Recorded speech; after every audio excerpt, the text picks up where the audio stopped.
¿Alguna vez has sentido que algo extraño invade tu hogar sin razón aparente? La Biblia nos advierte: no deis lugar al diablo. Efesios 4:27. Esta instrucción no es simbólica, es literal. El enemigo no siempre entra por la puerta grande, muchas veces lo hace a través de objetos aparentemente inofensivos colocados por personas con intenciones ocultas. Las Escrituras nos muestran que tanto en el Antiguo como en el Nuevo Testamento, los objetos consagrados al mal fueron usados para traer destrucción, confusión y enfermedad sobre los hogares. Hoy profundizaremos en una verdad inquietante. Existen elementos que las brujas y agentes del enemigo colocan intencionalmente en tu casa para afectarte espiritualmente. Te mostraremos cómo identificarlos y eliminarlos con autoridad espiritual. Revelaremos los pasos para proteger tu hogar según la palabra de Dios. ¿Estás listo para entender lo que Dios tiene reservado para ti cuando limpias tu entorno de toda obra del maligno? Hay casas en las que todo parece ir bien, hasta que de repente la armonía se rompe. Discusiones sin motivo, enfermedades que no cesan, insomnio inexplicable, una presencia pesada que se siente aunque nadie más esté ahí. Y entonces uno se pregunta: ¿qué cambió? ¿Qué se rompió en el ambiente espiritual? La respuesta muchas veces no está en lo visible, sino en lo espiritual, y más específicamente en lo que sin saberlo hemos dejado entrar. La Biblia lo advierte de forma contundente: no deis lugar al diablo. Efesios 4:27. Este no es un simple consejo, es una advertencia urgente para proteger nuestras vidas, nuestras familias y nuestras casas de cualquier acceso que el enemigo pueda aprovechar. Porque lo cierto es que no todo lo que se introduce en un hogar llega solo con intenciones humanas. Hay objetos que portan cargas, pactos y maldiciones. Objetos aparentemente inofensivos que han sido utilizados por brujas y agentes del mal para abrir puertas en el mundo espiritual. Desde los tiempos más antiguos, los objetos han sido utilizados como instrumentos de conexión espiritual.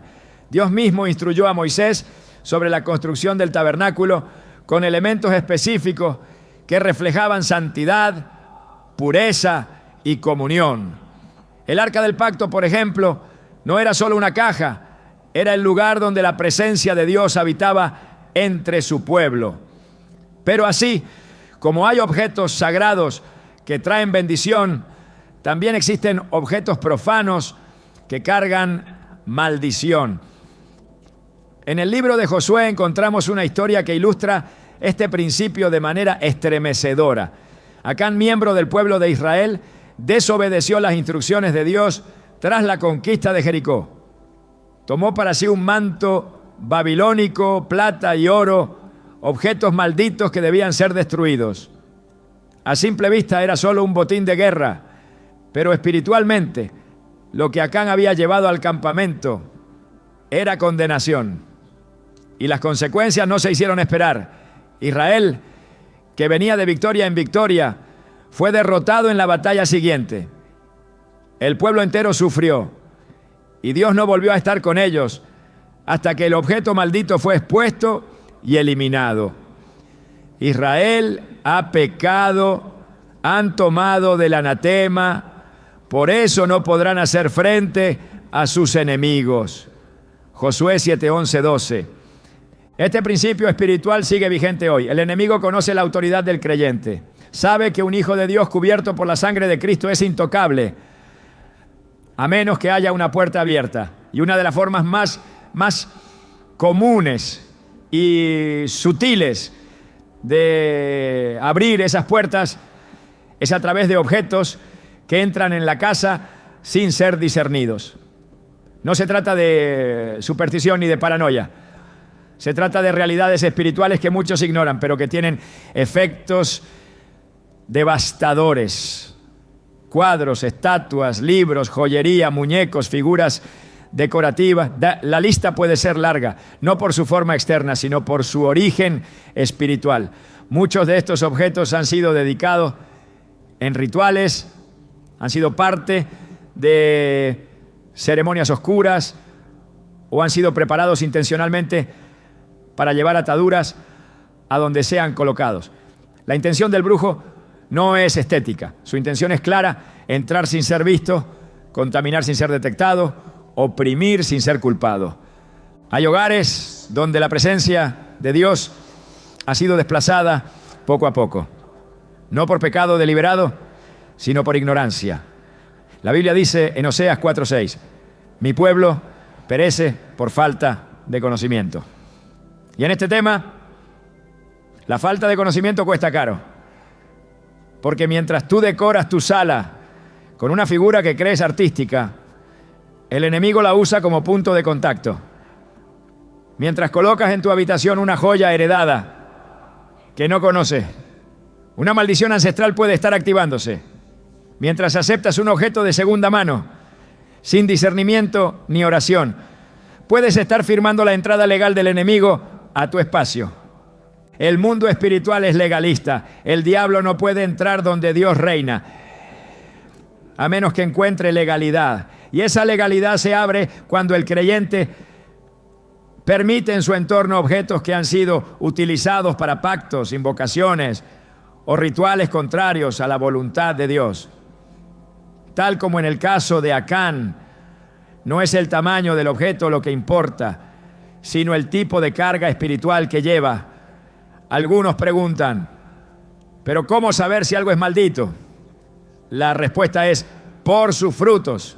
Desde que ese objeto llegó hay opresión, enfermedades sin diagnóstico, ruidos extraños, ambientes pesados, discusión constante. Jesús enseñó que por los frutos conoceríamos las cosas. Y aunque no todo tiene raíz espiritual, muchas veces los síntomas invisibles revelan un origen más profundo de lo que parece. He conocido historias de familias que comenzaron a experimentar sombras por las noches después de haber aceptado como regalo un adorno traído de tierras donde se practica la santería. Personas que veían su economía quebrarse sin explicación desde que colocaron un cuadro místico en la oficina.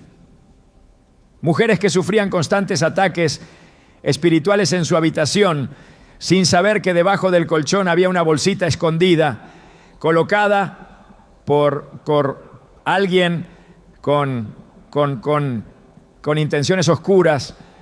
Nada es casualidad en el mundo espiritual.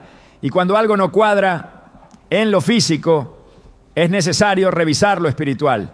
Porque a veces el origen del caos no está en una mala decisión financiera, sino en un objeto consagrado al enemigo que está contaminando todo lo que tocas. La Escritura es clara sobre cómo actuar en estos casos. En Hechos 19:19, muchos de los que habían practicado artes mágicas se convirtieron al Evangelio. Y lo primero que hicieron fue traer sus libros de hechicería y quemarlos públicamente. No los vendieron, no los regalaron, no los guardaron por si acaso, los destruyeron, porque entendieron que el poder de esos objetos no era simbólico, era real. Y la única forma de cortar con la opresión que traían era eliminarlos completamente. Este principio aplica hoy. No basta con guardar lo que es impuro, no basta con no usarlo más. Hay que romper el vínculo, destruir el punto de contacto, cancelar la legalidad. Muchos creyentes están orando por libertad mientras duermen al lado de cadenas espirituales. Están pidiendo restauración mientras conservan reliquias de prácticas paganas. Claman por sanidad mientras en la estantería tienen elementos que fueron parte de rituales satánicos, aunque lo ignoren. Y aquí es donde la ignorancia se vuelve arma del enemigo.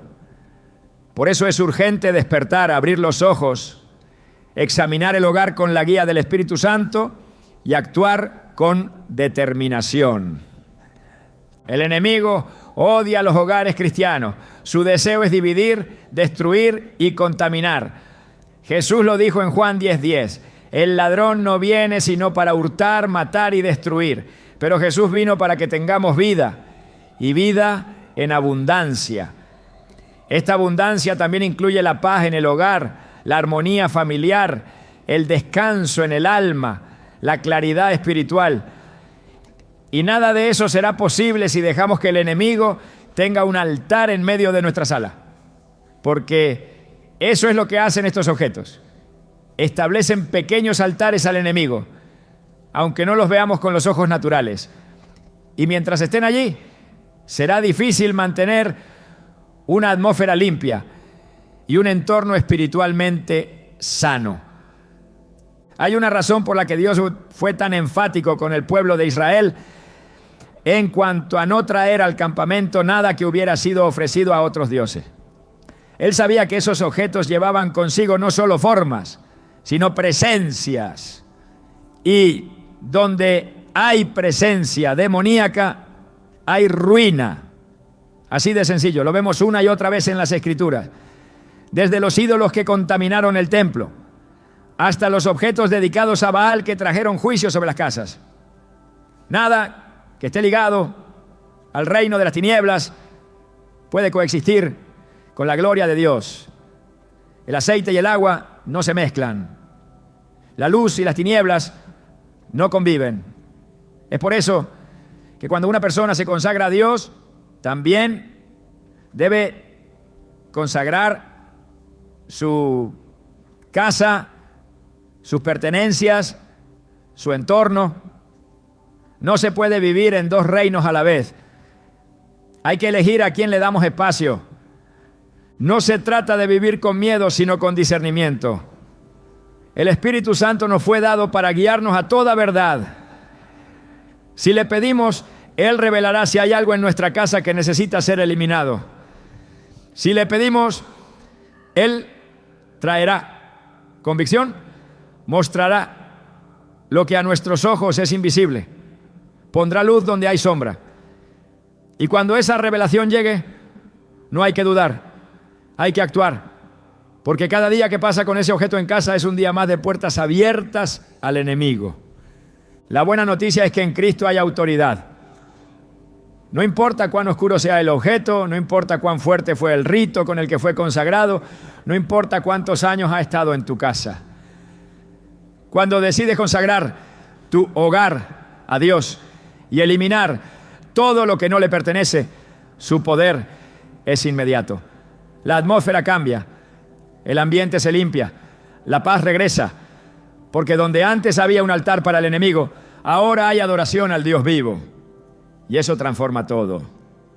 Por eso, si en tu corazón hay inquietud al escuchar estas palabras, no la ignores. Es posible que el Espíritu Santo esté comenzando a mostrarte algo. Es posible que esté trayendo a tu memoria un objeto, un regalo, una decoración que siempre te pareció extraña. No lo ignores, no lo racionalices. Pide discernimiento, ora, y cuando lo identifiques, actúa. Tu hogar no está diseñado para ser depósito de maldición. Tu casa es terreno sagrado. Es espacio para la presencia de Dios, no para la opresión espiritual. El primer paso hacia la libertad es la conciencia. Y ahora que sabes que estos objetos pueden ser portales, ahora que entiendes que el enemigo puede usarlos para establecerse en tu espacio, tienes el poder de decidir. Como Josué dijo al pueblo: escoge hoy a quién servirás. Pero yo y mi casa serviremos al Señor. Josué 24:15. Que esa sea también tu declaración. En el reino espiritual nada es inocente. Cada objeto, cada forma, cada símbolo puede ser una representación de principios celestiales o una herramienta al servicio de las tinieblas. La palabra de Dios es clara en cuanto a la presencia de imágenes y figuras que representan realidades espirituales, tanto en el cielo como en la tierra. En el libro del Éxodo, Dios ordenó a Moisés esculpir querubines sobre el arca del pacto y sobre las cortinas del tabernáculo. no como objetos de adoración, sino como reflejos de una realidad celestial. Esos símbolos eran sagrados porque representaban lo santo, lo puro, lo eterno. Sin embargo, el enemigo ha replicado ese mismo principio con fines contrarios. Lo que en las manos de Dios es revelación, en las manos del adversario se convierte en deformación. Desde los primeros libros de la Biblia, el Señor advirtió a su pueblo sobre el uso de imágenes talladas que tuvieran una función espiritual. En Deuteronomio 7, 25 a 26, Dios declara: las esculturas de sus dioses quemarás en el fuego. No codiciarás plata ni oro de ellas para tomarlo para ti, para que no tropieces en ello, pues es abominación a Jehová tu Dios. No traerás cosa abominable a tu casa, para que no seas anatema como ella. Aquí el mandamiento no es figurado ni abierto a interpretación. Dios no permite que lo impuro comparta espacio con lo consagrado. La imagen tallada, si ha sido dedicada a dioses falsos o cargada espiritualmente, es una abominación, y llevarla al hogar es traer maldición. Hay símbolos y figuras que son diseñados específicamente para atraer, contener o canalizar energía espiritual contraria a Dios. El enemigo, siendo imitador de lo sagrado, ha desarrollado un lenguaje visual a través del cual opera en los hogares. Cada trazo, cada diseño, cada representación cargada de intención espiritual puede abrir puertas, incluso sin conocimiento del que lo posee. Esto es posible porque el mundo espiritual no responde únicamente a la intención del hombre, sino al origen del objeto y a los pactos que lo rodean. Una figura puede parecer decorativa, incluso bella, pero si ha sido concebida en un contexto ocultista, es capaz de establecer un vínculo real con fuerzas de oscuridad. La ignorancia no anula la legalidad espiritual. Por eso, lo que para el ojo natural puede parecer arte, para el mundo invisible puede ser un altar activo. La Biblia condena la idolatría en todas sus formas, no solo como la adoración consciente de una figura, sino también como la presencia tolerada de representaciones que evocan divinidades ajenas al Dios de Israel. El segundo mandamiento, registrado en Éxodo 20, 4 a 5, es categórico. No te harás imagen ni ninguna semejanza de lo que esté arriba en el cielo, ni abajo en la tierra. No te inclinarás a ellas, ni las honrarás. Este mandato no solo se refiere al acto de postrarse, sino también al hecho de permitir que esos objetos compartan espacio con la presencia del Dios vivo. Cuando en el corazón del hogar hay símbolos de culturas paganas, imágenes cargadas de misticismo o figuras asociadas a dioses extranjeros, se interrumpe la atmósfera espiritual que Dios desea establecer. El enemigo ha popularizado formas, íconos y símbolos que están presentes en millones de hogares sin levantar sospecha. Estas representaciones no fueron diseñadas al azar, han sido creadas a lo largo de siglos para ser portadoras de intenciones ocultas. Muchas de ellas derivan de religiones paganas, prácticas esotéricas o escuelas de pensamiento gnóstico que niegan la supremacía de Jesucristo. Su presencia en un entorno cristiano no es inofensiva, es una contradicción espiritual que afecta el fluir de la oración, contamina el ambiente y da acceso legal al adversario.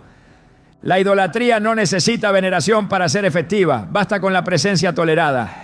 En el libro de 2 Reyes 23, el rey Josías llevó a cabo una reforma profunda en Israel, destruyendo ídolos, derribando altares y eliminando todo objeto que pudiera usarse como instrumento de culto falso. Él no permitió que quedaran vestigios de aquello que ofendía a Dios. Esta actitud no fue extremista, fue obediente. La presencia de símbolos profanos en Jerusalén no solo era una afrenta a Dios, era la causa de la decadencia espiritual del pueblo.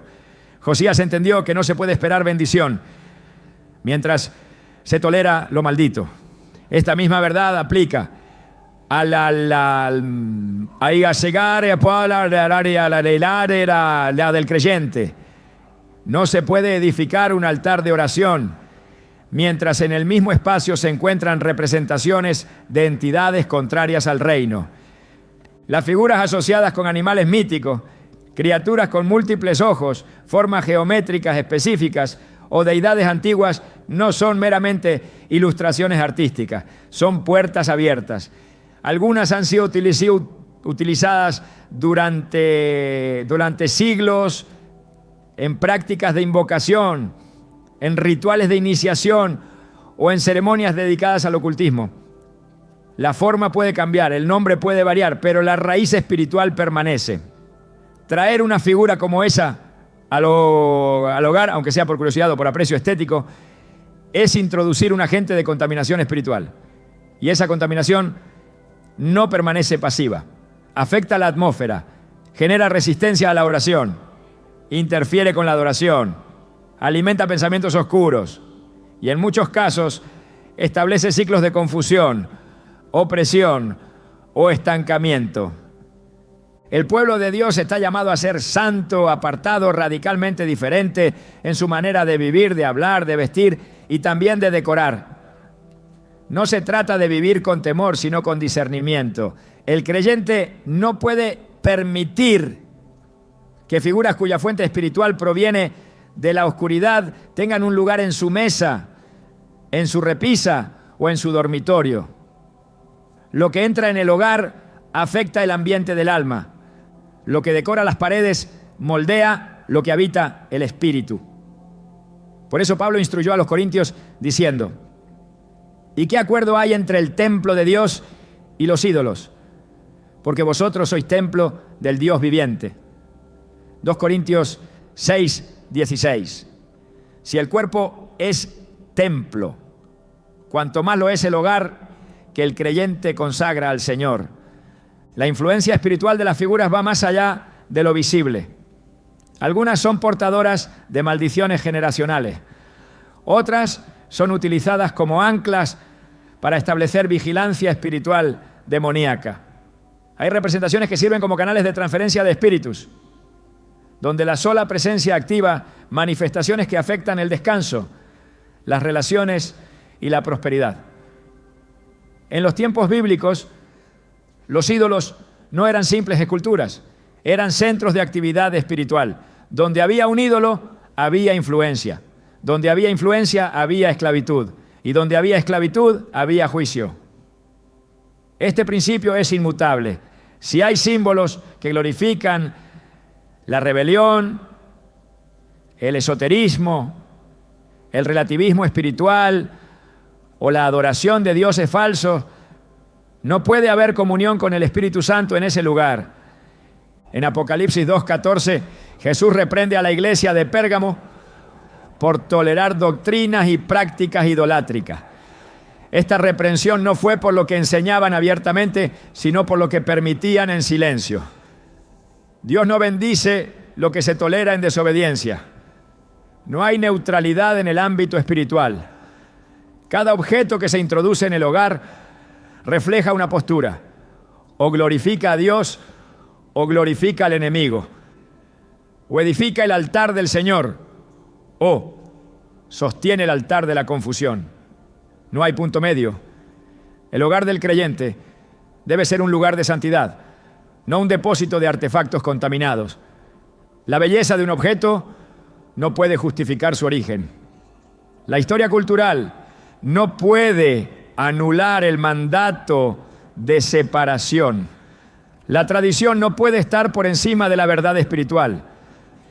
A lo largo de la historia bíblica, cada vez que el pueblo de Dios permitió la entrada de imágenes ajenas, se desató un proceso de decadencia espiritual. No porque la figura tuviera poder en sí misma, sino porque su presencia representaba una rendición interna.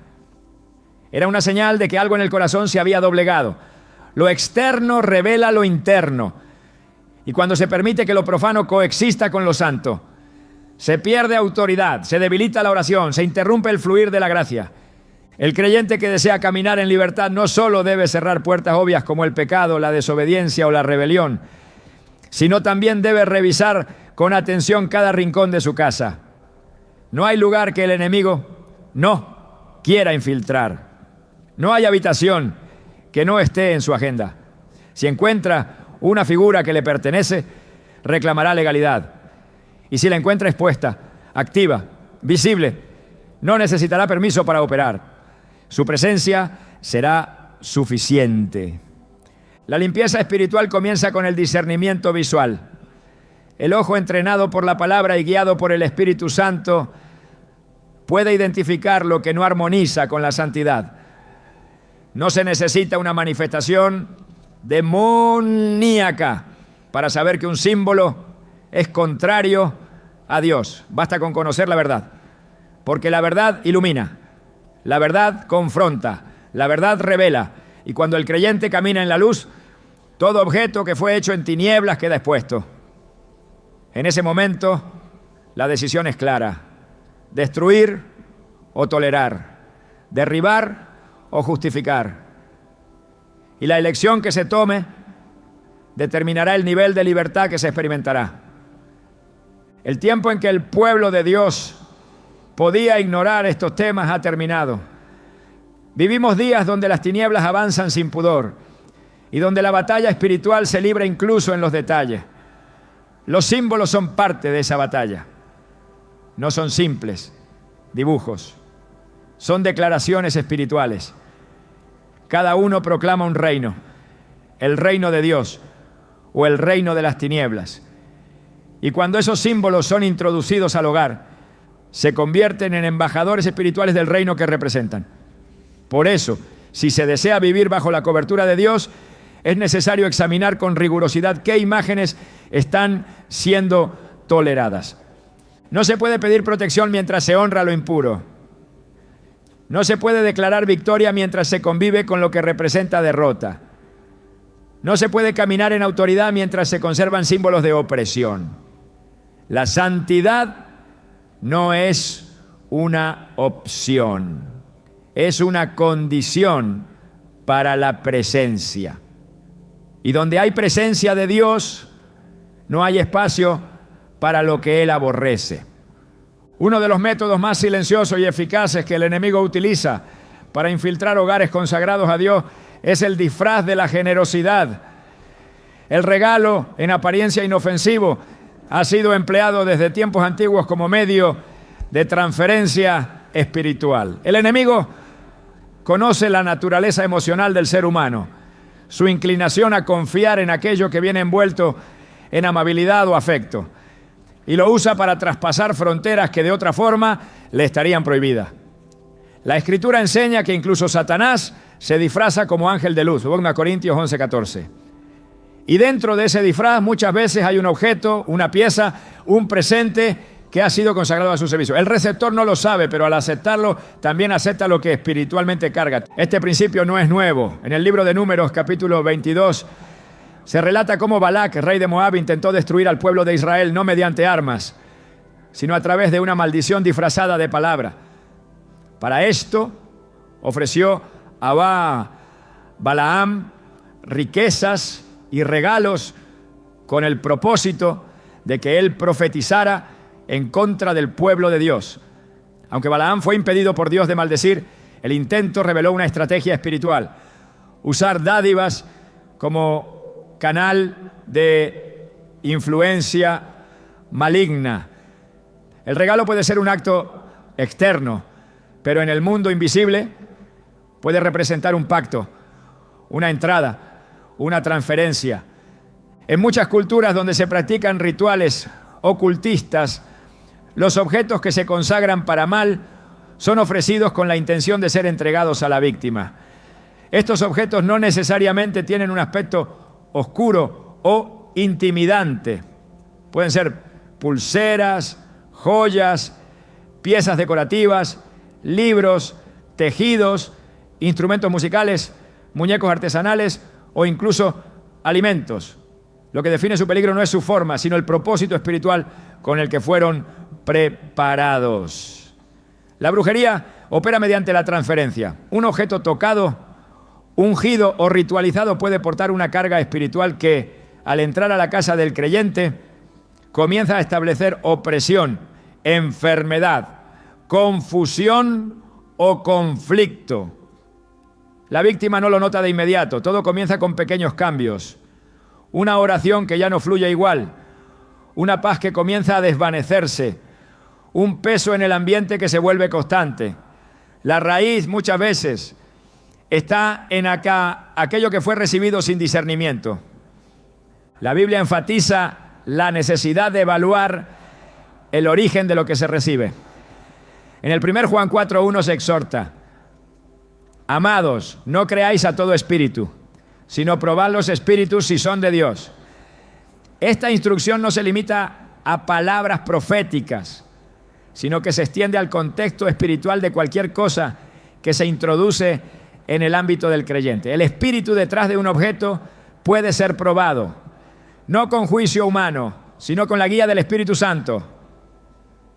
El creyente debe desarrollar una sensibilidad espiritual que le permita discernir más allá de lo visible, porque no todo lo que brilla trae bendición y no todo lo que se ofrece nace del amor. La astucia del enemigo se manifiesta precisamente en que sabe disfrazar lo impuro de pureza, sabe presentarse en formas que no despiertan sospecha. En el contexto de regalos esto se vuelve especialmente efectivo. Cuando alguien recibe un objeto como muestra de aprecio, su corazón se abre. Ese acto de apertura, aunque emocional, tiene consecuencias espirituales. Abrir el corazón sin discernimiento es como abrir la puerta del hogar sin preguntar quién llama. En ese espacio, lo espiritual se infiltra y una vez dentro comienza a operar. La historia del pueblo de Israel muestra repetidamente que los objetos traídos del exterior, si no eran consagrados al Dios verdadero, traían consigo contaminación. En Josué 6:7 Dios advirtió que todo lo que se hallara en Jericó debía ser destruido, pues era anatema. A pesar de la advertencia, Acán tomó parte del botín y lo ocultó. Su acto fue visto por Dios como una traición espiritual. El juicio no fue solo sobre él, sino sobre toda la nación. Esta historia establece un principio inquebrantable. Lo que ha sido tocado por lo maldito, al entrar en contacto con lo consagrado, genera conflicto espiritual. El regalo que parece inocente puede, si fue preparado en rebelión, desatar caos en lo que estaba en orden. El enemigo ha perfeccionado esta estrategia, especialmente en ambientes donde el discernimiento ha sido apagado. En un mundo que valora lo estético sobre lo espiritual, es fácil justificar la permanencia de un objeto porque fue obsequio de alguien querido, porque representa un recuerdo o porque su apariencia no sugiere peligro alguno. Pero el mundo espiritual no opera por apariencia, opera por esencia. Si el origen de un objeto fue la brujería, el espiritismo, el esoterismo o la manipulación espiritual, ese objeto no puede ser neutralizado con indiferencia. Su presencia es una puerta abierta y mientras esté en el hogar, el enemigo encontrará un lugar desde donde operar. El principio de santificación implica separación. Cuando algo ha sido apartado para Dios, no puede compartir espacio con lo que fue apartado para el mal. Esta es una verdad espiritual que trasciende culturas, épocas,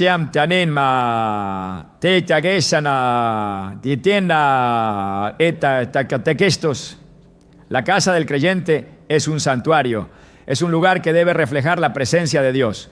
Permitir que objetos ritualizados o espiritualmente contaminados entren, aunque sea a través de un regalo, es romper el cerco espiritual. No por ignorancia, sino por falta de vigilancia. Por eso Jesús enseñó en Mateo 24:43. Si el padre de familia supiera a qué hora habría de venir el ladrón, velaría y no dejaría minar su casa. Esta vigilancia debe ser constante. Y en la era de la mezcla, de la globalización espiritual, de los adornos sin origen claro, la vigilancia debe ser aún más aguda. Aceptar un regalo cargado espiritualmente puede equivaler, en términos bíblicos, a hacer alianza con lo oculto. No siempre de manera consciente, pero sí efectiva. En el Antiguo Testamento, cuando el pueblo de Dios recibía bienes de naciones paganas sin consagrarlos al Señor, esos bienes terminaban por contaminar el campamento. El oro, la plata, las vestiduras, incluso los utensilios, si habían sido usados en contextos idolátricos, debían ser purificados o destruidos. No había espacio para el sentimentalismo. La limpieza espiritual era prioritaria porque la santidad era una condición para la presencia de Dios. El creyente no está llamado a juzgar a quien entrega el regalo, sino a evaluar el contenido espiritual de lo que se recibe.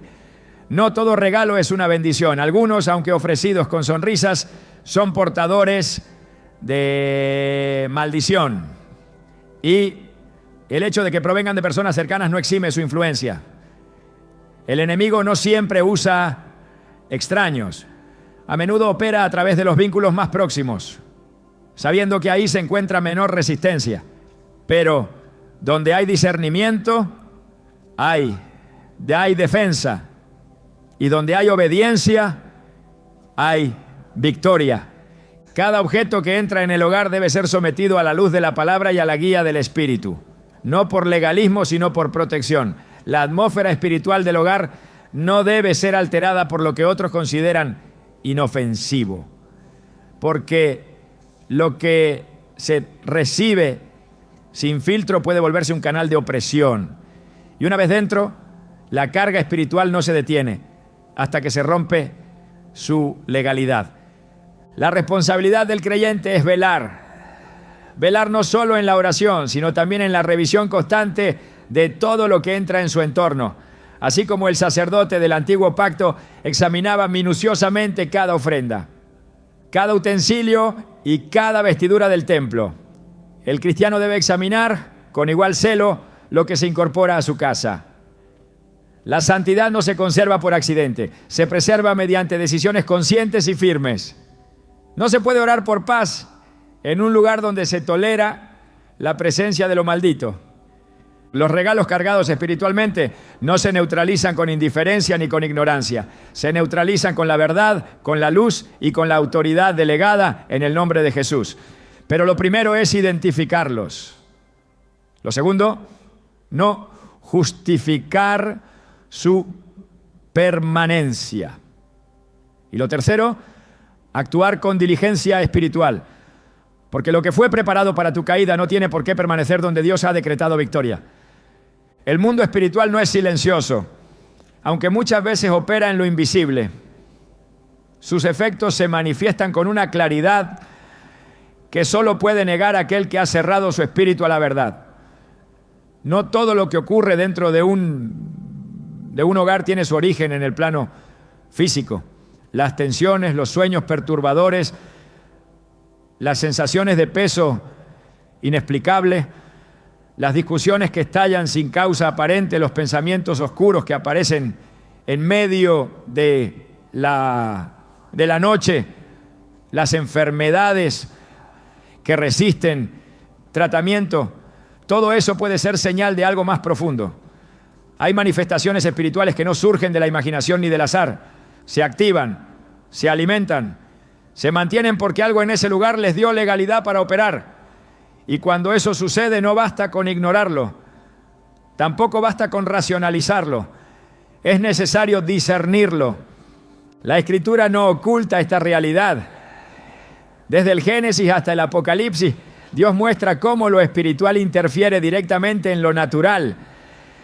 El ambiente de un lugar puede cambiar cuando lo santo entra, pero también cuando lo profano se instala. Así como la presencia de Dios llenaba el tabernáculo con gloria, así también la presencia de lo impuro puede llenar un espacio con opresión. No se trata de simbolismo, es manifestación real. Lo que está consagrado al mal no permanece inerte. opera. Y su presencia altera el ambiente, moldea actitudes, distorsiona pensamientos, desgasta relaciones. Cuando un objeto consagrado a fuerzas contrarias a Dios es introducido en un hogar, lo primero que comienza a cambiar es la atmósfera. Hay una pérdida paulatina de paz. Las oraciones se sienten estancadas. La lectura de la palabra se vuelve difícil. El descanso se interrumpe. El ánimo decae. Nada externo parece justificar lo que ocurre, pero internamente algo se ha desplazado. Lo que antes fluía en el espíritu, ahora encuentra resistencia. No porque Dios haya cambiado, sino porque el lugar ha sido invadido. Las tinieblas no necesitan gritar para ser efectivas. Su estrategia preferida es instalarse en silencio, volverse parte del paisaje, operar sin ser detectadas. Y si el creyente no vigila, si no examina, si no confronta, esa presencia se afianza. En 1 Samuel 16:14 se relata que el espíritu de Jehová se apartó de Saúl y un espíritu malo comenzó a atormentarlo. Este pasaje revela un principio espiritual poderoso.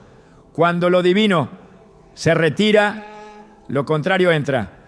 No puede haber vacío. No existe tal cosa como un ambiente espiritualmente neutro.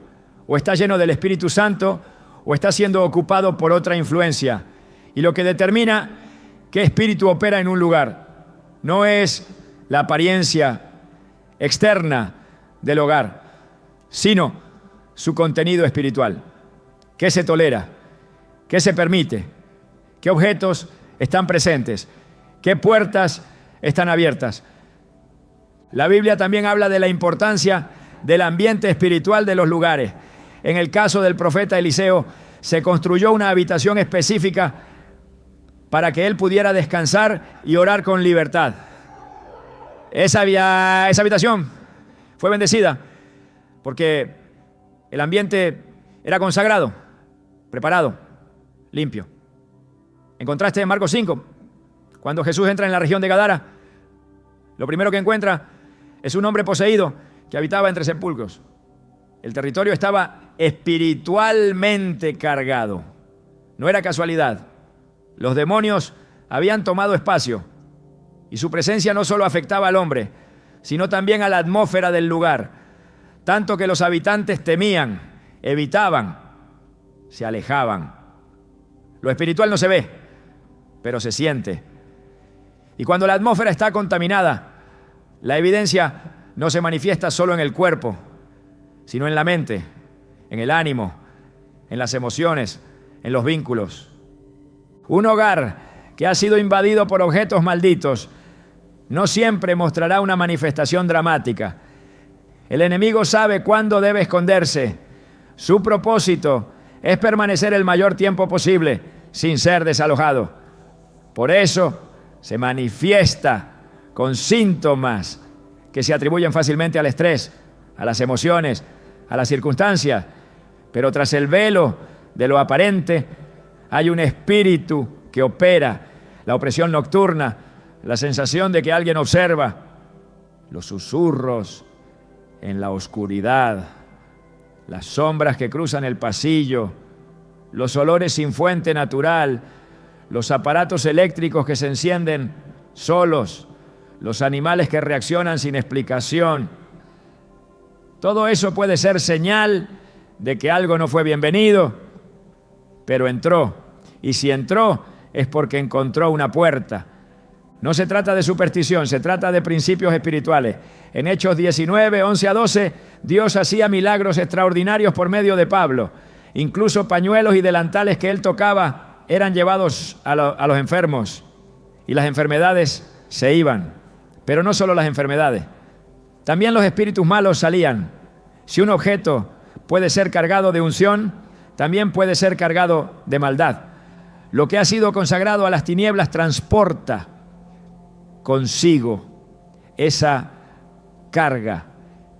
Y una vez dentro del hogar se convierte en un centro de actividad. No siempre se necesita un ritual satánico para provocar esto. A veces basta con un símbolo, una figura, un amuleto.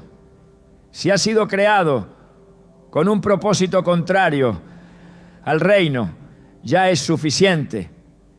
El enemigo sabe esconderse en lo cotidiano. Se disfraza en lo estético, en lo cultural, en lo simbólico. Pero su presencia no puede permanecer oculta por siempre. Lo espiritual termina manifestándose. Si hay confusión mental, que se intensifica sin razón, si hay división entre los miembros del hogar sin causa clara, si hay una tristeza que se vuelve persistente, si los sueños son turbios o violentos, si los niños temen entrar a ciertas habitaciones, si la oración se convierte en lucha estéril, todo eso debe ser tomado en serio. No se trata de miedo, sino de alerta. La autoridad que tenemos en Cristo no funciona automáticamente. Se activa con obediencia, con limpieza, con discernimiento. En Efesios 6:12, Pablo enseña que nuestra lucha no es contra sangre y carne, sino contra principados, contra potestades, contra gobernadores de las tinieblas de este siglo, contra huestes espirituales de maldad. Esta lucha no siempre ocurre en el templo o en la calle. Muchas veces la batalla más intensa ocurre en casa. Y si el terreno está contaminado, el enemigo tendrá ventaja. La atmósfera de una casa consagrada es como un altar constante. El enemigo no puede resistir una atmósfera llena del Espíritu. Pero si encuentra una grieta, si haya un objeto que le pertenece, reclamará espacio. El pueblo de Israel, al entrar en la tierra prometida, fue instruido a destruir todo objeto dedicado a los dioses de las naciones que habitaban allí. No solo se les dijo que los evitaran, sino que los derribaran, los rompieran, los quemaran, porque el Señor sabía que mientras esos objetos permanecieran, su influencia espiritual se mantendría activa. La idolatría no se disuelve con indiferencia, se destruye con acción. Y lo mismo ocurre hoy.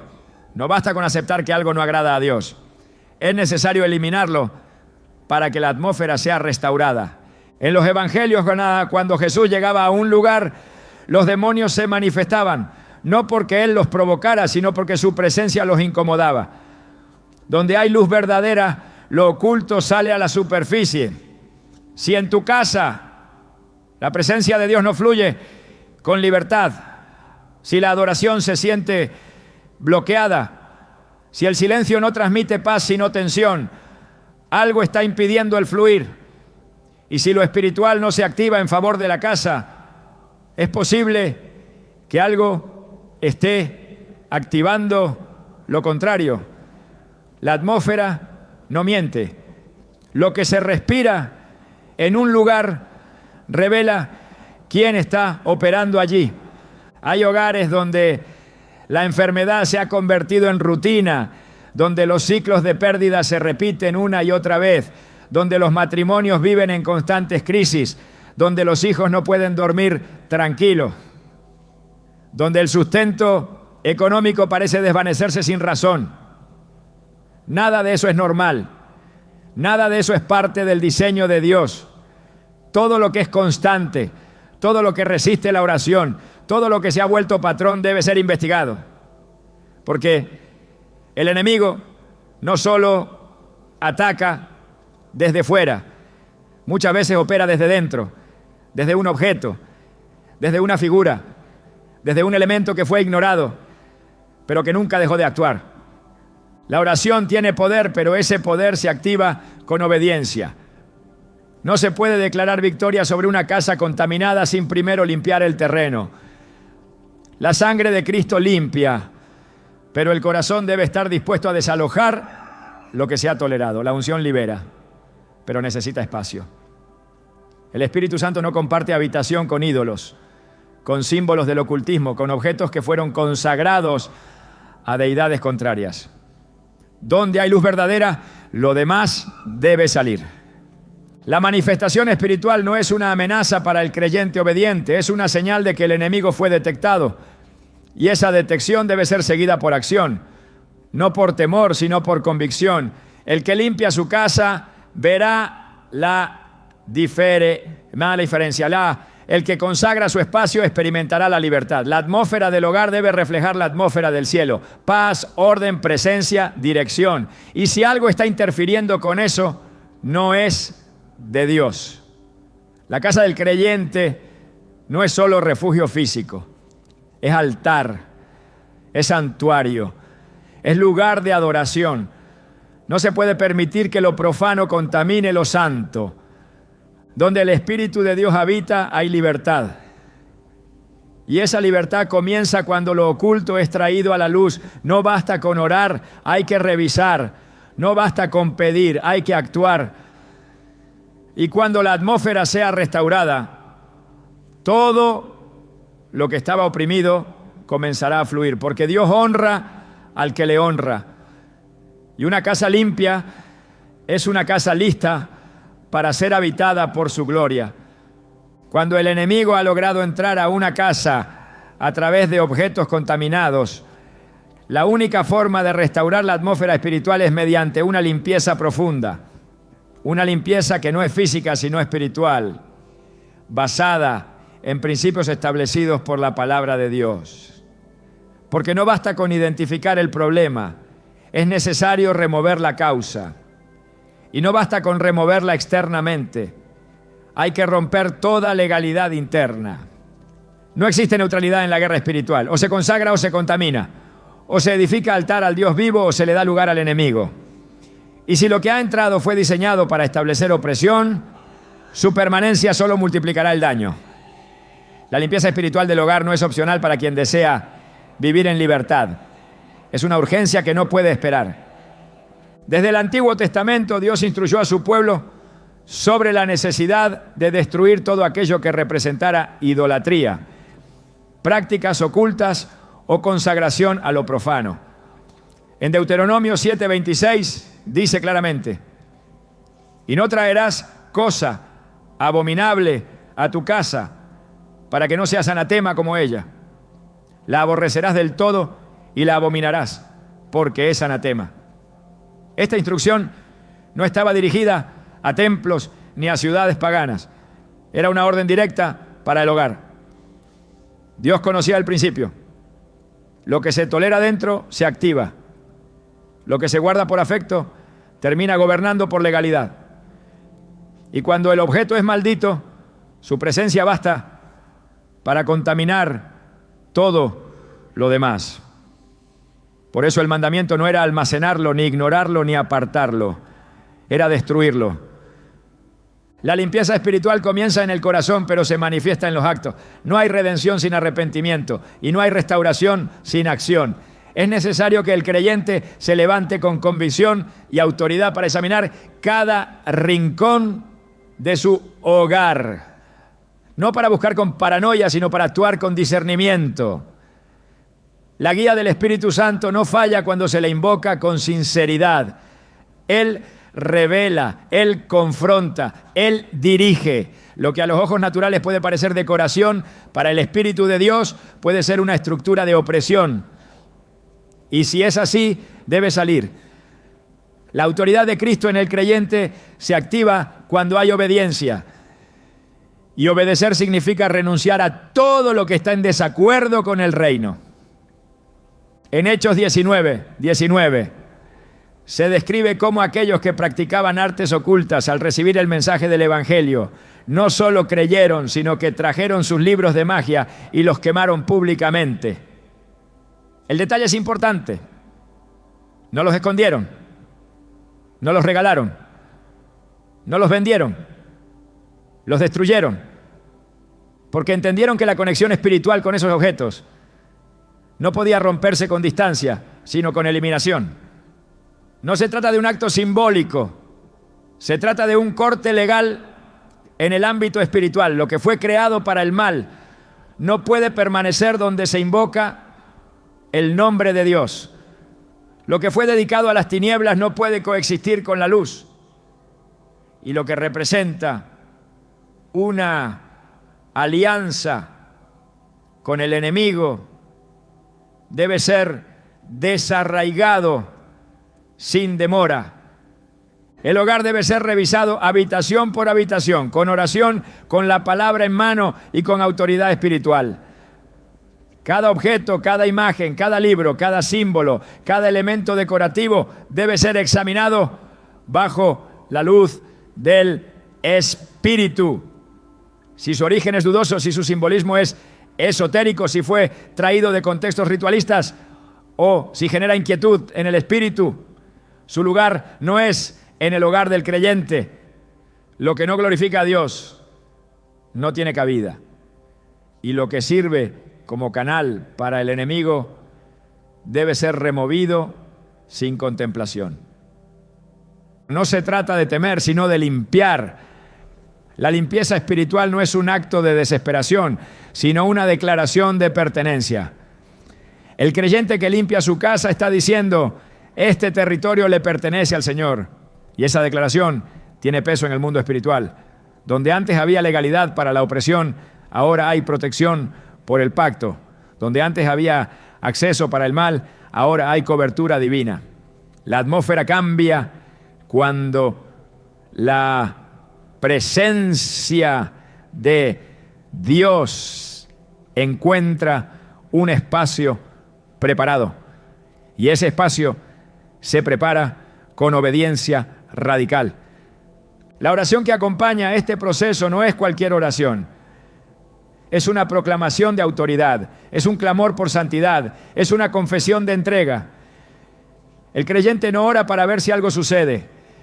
Ora porque tiene la certeza de que el poder de Dios ya ha sido liberado.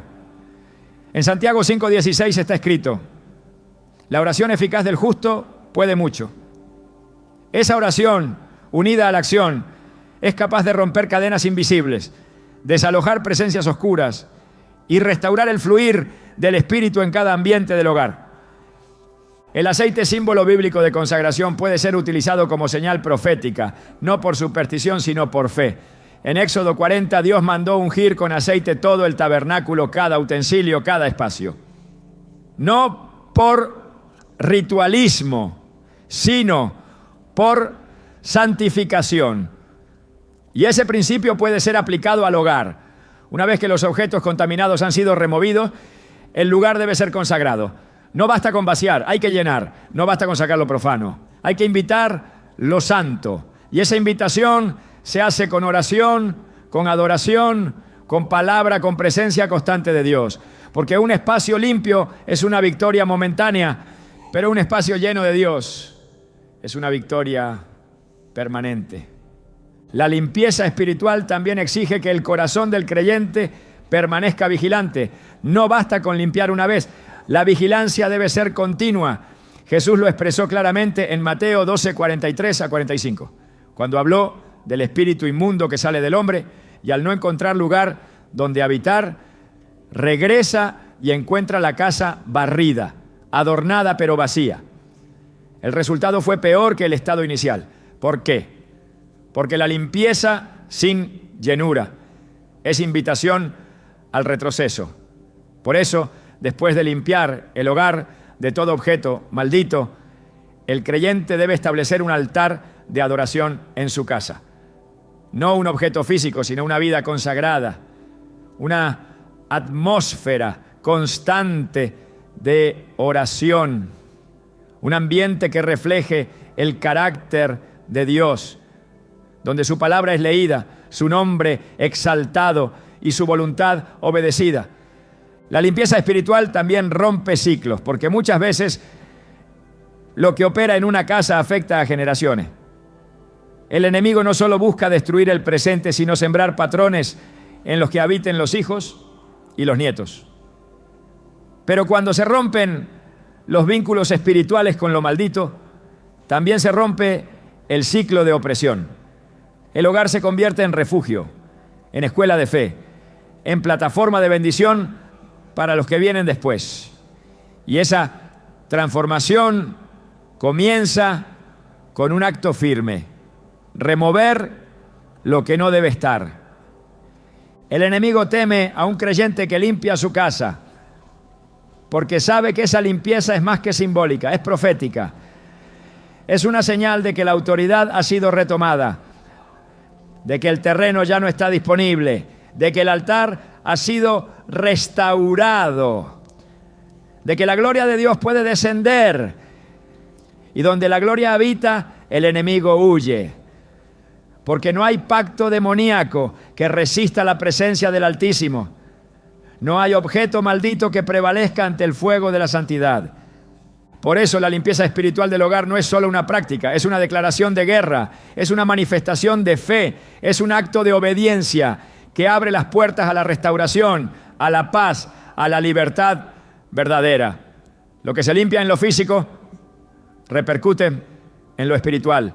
Lo que se desecha en obediencia provoca movimiento en los cielos. Y lo que se consagra con sinceridad establece un nuevo nivel de cobertura, de protección y de comunión con el Espíritu de Dios. El poder para cerrar toda puerta al enemigo no proviene del esfuerzo humano ni de una fórmula religiosa, sino de la autoridad que Dios ha delegado en aquellos que caminan bajo su pacto. Esa autoridad no es simbólica ni teórica, es real, operativa, activa en el ámbito espiritual. Jesús fue claro cuando declaró: he aquí, os doy autoridad de hollar serpientes y escorpiones, y sobre toda fuerza del enemigo, y nada os dañará. Lucas 10:19. No habló de una posibilidad futura, sino de una autoridad presente. Y esa autoridad no está sujeta a emociones, sino al entendimiento del lugar que el creyente ocupa en Cristo.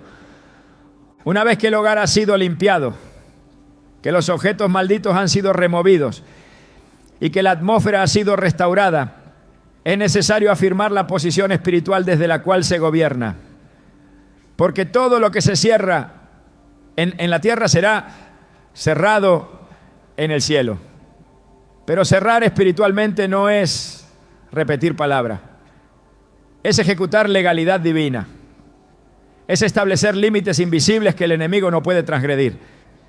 Y esos límites se trazan con obediencia, con santidad, con comunión profunda con Dios.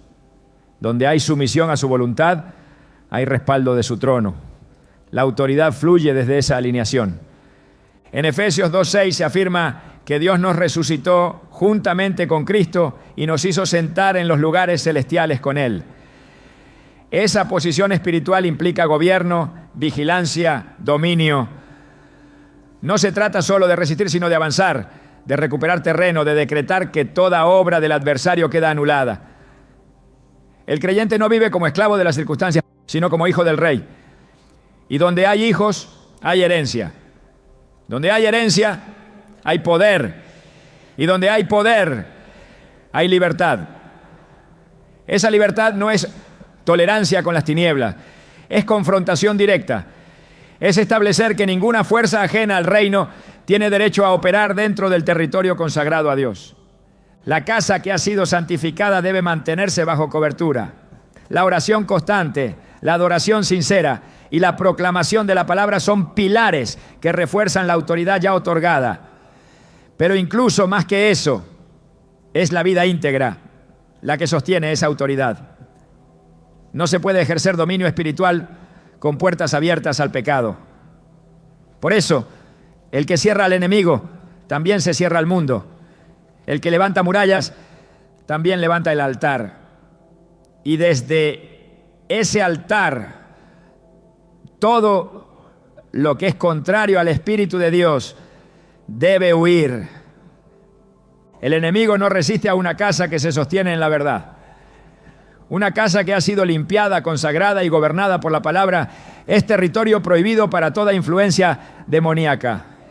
Y es allí, en esa atmósfera de pureza y autoridad, donde la presencia de Dios habita sin impedimento y con poder creciente. Una casa no es solo el lugar donde se habita, es el reflejo visible de una estructura invisible. Cada rincón habla, cada ambiente comunica, cada objeto tiene voz en el mundo espiritual. Cuando Dios bendice un hogar, no lo hace solo por sus paredes, sino por el altar que allí se levanta. El enemigo también lo sabe. Por eso su ataque no es solamente contra personas, sino contra espacios. Porque el espacio donde habitas puede convertirse en la plataforma de tu crecimiento espiritual o en el campo minado que retrasa tu llamado. No se trata solo de identificar lo que el enemigo coloca, sino de entender lo que Dios quiere establecer. La Escritura revela que donde Dios habita, el entorno se transforma. La casa de Obed-Edom fue bendecida por contener el arca del pacto. Pero lo que trajo bendición no fue la madera ni el oro del arca, sino la presencia. Y esa presencia solo descansa donde hay honra, donde hay santidad, donde hay orden espiritual. El enemigo lucha por ensuciar esos lugares porque sabe que si contamina el altar, interrumpe el fuego. Si logra apagar la adoración, debilita la visión. Si logra instalar una atmósfera adversa, bloquea el propósito. No es un ataque al azar, es una estrategia dirigida. Por eso, más allá de limpiar, de identificar o de cerrar puertas, hay un llamado superior: construir un hogar donde Dios se deleite.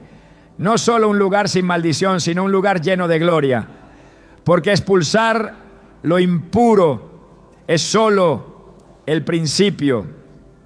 Lo más poderoso ocurre cuando el espacio se llena de la presencia del Altísimo, cuando las conversaciones reflejan fe, cuando los muros escuchan cánticos, no quejas, cuando la atmósfera provoca descanso en el alma y dirección en el espíritu. Ese es el diseño del cielo para la casa del creyente. En un mundo donde las tinieblas avanzan sin vergüenza, tener un hogar encendido por la luz de Dios es más que necesario, es urgente. La casa se convierte en el primer altar antes que el templo. Es donde se libra la primera batalla y donde también debe surgir la primera victoria.